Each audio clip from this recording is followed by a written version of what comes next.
Hi, this is Charlie. One of the things that we're going to do most often in here is enter new submissions or new pitches and materials. So I wanted to show you quickly how to enter these.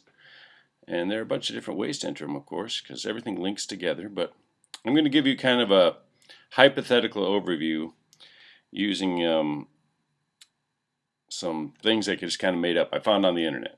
And here's what I found on the internet just to show you what I found. I saw one of the people that we deal with, it looks like pretty often on our writers list is Marty Noxon. So I looked up Marty to find out whether she had anything recent in the news, and I found this script she had rewritten called Ouija. And so I thought I'd use that as an example, as if someone had mailed it to us, like her agent. Maybe had mailed it to us or emailed it to us as a submission for evaluation. Now I just made this up, so excuse me if it's not real life, but I'm giving this as an example. So let's say we got an email with the submission, and they included what the name of the script was, the submission, who wrote it and who it's represented by, and then actually included the script as a text file, as an attachment. Okay, so first thing we would want to do is we'd go to the database and we'd try and look up this pitch. Now, I would go to the pitches and material list first, so you go over to the little drop-down menu on the left, go to the pitches and materials list, and we can type in the search bar up in the top right-hand corner to see if we already have it. Okay, it says there's nothing entered called Ouija, but maybe we want to just see if there's anything entered by Marty Noxon already. So we can search by either the title and one word in the title, or we can search by a writer's name. And you'll see, like, if I search for something else, just say I search for Annie, you'll see that it finds the title Annie and also Miss Annie and the Chief. And you'll see it says, oh wait, the book group, that doesn't have Annie in it. Well, here we find out that it's written by Annie Griffin, etc. So it'll search either in the writer's list or in the title by any keyword that we search up here. Okay? So not just a writer's name, not just a title, but both. Okay. So here we see that we've got some in here for Marty Noxon, but we don't have Ouija. So let's enter a new record for Ouija. So all we do is we click this button here, we go into our pitches and materials. I'd like to go to the pitches and materials detail screen now. So we were in the list, but now we've switched over to the pitches and materials detail screen. And in this new detail screen, we can say new record. There's a big button up on the top here for new record, and we can enter in Ouija as the new submission. Okay, and it says to enter the log line. Now the log line, I'm pretending this section right here is the log line that was copied out of the email, and we could copy that. Just choose, copy and paste. Switch over from the email to the database, and we can paste it into the field. Once you click in the field, you can paste it right in there to the logline field, and it pastes it in. Now you see that it's hard to read because the text is formatted. And one thing that I built in because of this, databases really like plain text, is I made a little script called remove text formatting for this record under the scripts pull down menu. And if you do that, it'll ask if you want to set the formatting for just this record or all the records in your set. Let's just do this one, and you see what it did. It automatically changed the log line to just text, plain text, so that it is easy to read and will also print out in reports properly. Okay, so I think that's an important thing for you to know about this. Remove text formatting for this record script up in the scripts menu is really handy when you're copying and pasting things in between emails or the web or whatever. Okay, now I have the ability to put in, what this is, the type of thing, what the status is on it, whether it's active or past, and the submission date.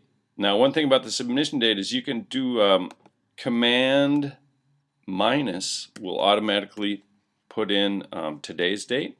On a PC, it would be control minus. That's the keyboard shortcut. And I believe you can also just use the insert. Under this insert pull down menu, you can use insert current date, and it shows you the keyboard shortcut. Okay, and you can enter in all these other things that you want. the reason for submission, it's a sample or it's for development. For example, maybe you want to do that. And then you've got this place to enter in, the writers, the submitted by, and the reader. Now those just show up here, but you actually enter them over here. So you see this section that says external contacts here in this auspices tab. You see there are a number of tabs here. In the auspices tab, external contacts, you link an external contact by clicking this button. And you can search by name again until you find the person you want. You can search by last name, for example, and you see that it's slowly, or actually quickly, sorts your list down to a small list. Click on the writer and it attaches the writer.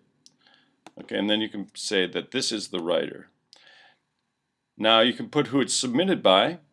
Also, just click on it again and you can say, oh, it's submitted by Ari Greenberg at William Morris. Okay, and then you go into the role and say it was submitted by. Okay, so now you've got all the information. Basically, you can enter in whatever notes you want, summary, contents, comments, etc. But the basics are entered. Now, for internal context, if you want to, you can enter an organization here as well.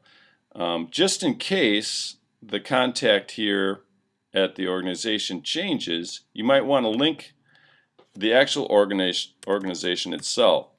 So you can say, okay, I want it to be from William Morris, and it'll be from Endeavor Entertainment in New York. I want them to be the linked organization. You could put in other organizations in here too. If you wanted to put in the distributor or a production company, you can enter those in as well. If you find that you want to enter, let's say this was represented by Hasbro, but we don't have Hasbro entered, you can click to create a new organization in this tab, and it'll create it, and then you can link that organization later. All right, cool. Internal contacts for like who the executive in charge is, you can do that as well. So let's say Erica Weinstein is the contact for executive in charge. You go into the role and say executive in charge.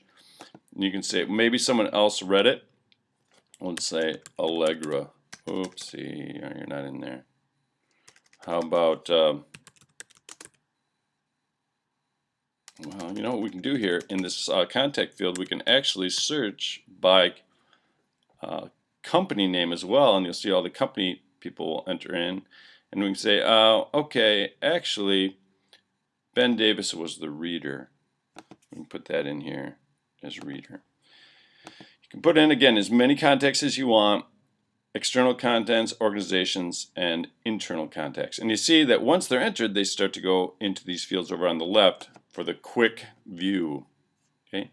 Now, one thing you can also do, we have this thing called media container, and you can actually enter in scripts, for example. So let's take this script,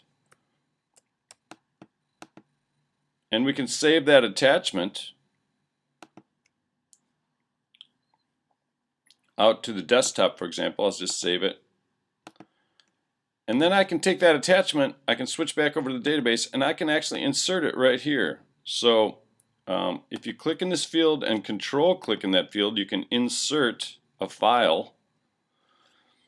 And again, under the pull down menu, if you want to use the pull down menu, once you click in this little box, the box so it's highlighted, you can insert a file using the insert pull down menu or control click on the box. And you can select a file from your hard drive.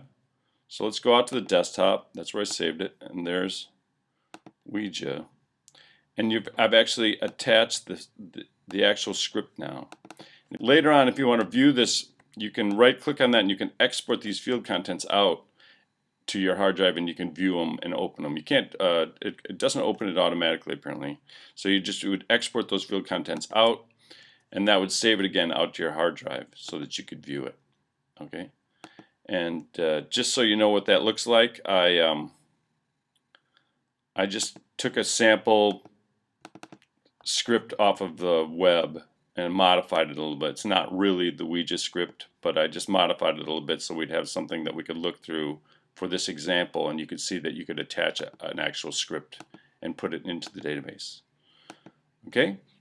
So that's kind of the overview. If you, like I said, you can link as many people or companies as you want. If they're not entered, you would simply enter them from this the link dialog boxes. There's a button to create a new organization. For example, if you're linking an organization, or there's a button to link a new contact, you can create a new contact, for example. And that's about it. Contact me if you have any questions. Thanks so much. I hope this helps. Talk to you soon.